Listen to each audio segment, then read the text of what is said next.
Lloyd Stewart, and I represent the Building Contractors Association of Southeast Idaho, and I'm the executive director of that organization. I'm Brad Landon. I'm the general manager of Home Depot here in Pocatello. Hi, I'm Gary Salazar. I'm the director for continuing education and workforce training at Idaho State University. I'm Scott Stevens. I'm the business consultant at Workforce Training Continuing Education. My name is Brad Schroeder. I'm the operations manager for Star Corporation's East Idaho office here in Pocatello. Hi, I'm Rhonda Knaps. I work with School District 25 here in Pocatello, and I'm the Career Technical Education Administrator. Okay, thank you all for coming this morning. I appreciate you making the time to be here and helping us with this.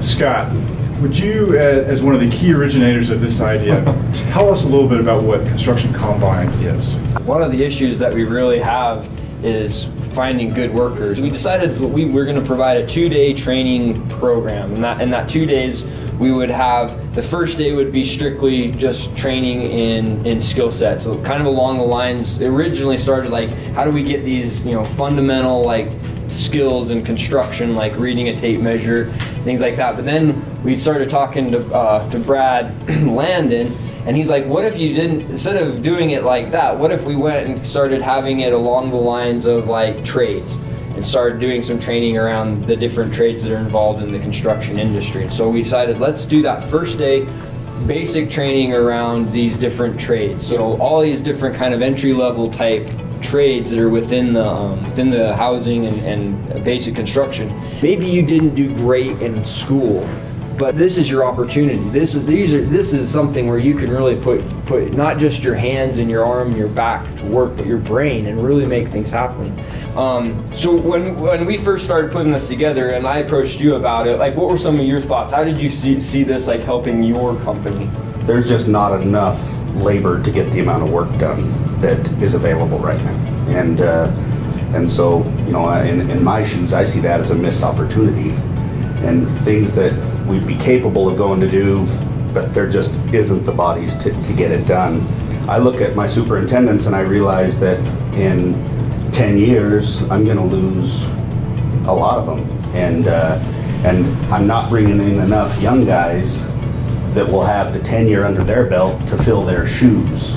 I think it'd be great if every student here would continue on and continue a higher education, but they can get in the construction field and get introduced to it. Might be what they decide to do. It might be a great career, or it might be something that helps them get through college. I mean, right now there's a shortage. We know what's coming to our area, and we're concerned. And that's exactly what happened. I mean, we kind of had hoped that we would maybe get 5 to 7 applications per high school, and in the end we had over 50 from our 3 comprehensive high schools.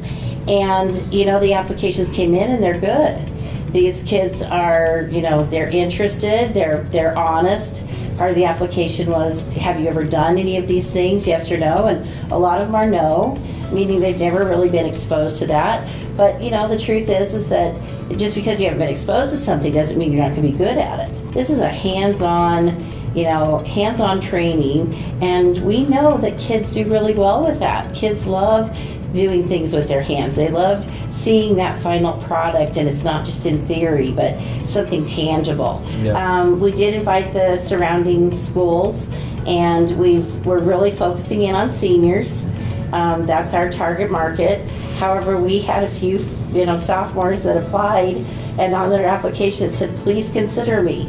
They're interested. I agreed. Probably one of my biggest things in the spring is contractors coming in going, I'm turning away work because we're so busy. And obviously, as a company, or as a local company, Home Depot, our success is based upon our contractor success too, right? Our customers' success. I think I can get a grant from my company to donate, what's $10,000 to just build sheds. I think that will be, not only good for the students to really see that really is how it works in the real world, but it's going to be really good for the contractors to see how well do these students take instruction, how well do they work together, who's kind of taking the initiative to lead, who's being a really good listener. I mean, those are all really great job skills that you wouldn't necessarily get to see in the little classes. And that's the thing, is these builders are willing to share their skills. They want to share their skills. And you know, our association has over 1,000 members in the state, and I look at these members, and they are the state's leaders. I mean, they're making good money. They are really successful business people. How can businesses want to come to Pocatello if we don't have the homes, we don't have the workforce? And so what we're doing is trying to take care of this big picture. And so it's awesome. I mean, it's going to take time, but the builders want to build the homes. We have homeowners that want to buy the homes. We just need to get these people out there that are willing to be subcontractors or workers, and let's make this little anthill and get these things built. And that's what it's going to need to come down to. Absolutely. Thank you all for coming. This was awesome, and I appreciate your making the effort to be here and what you're each doing.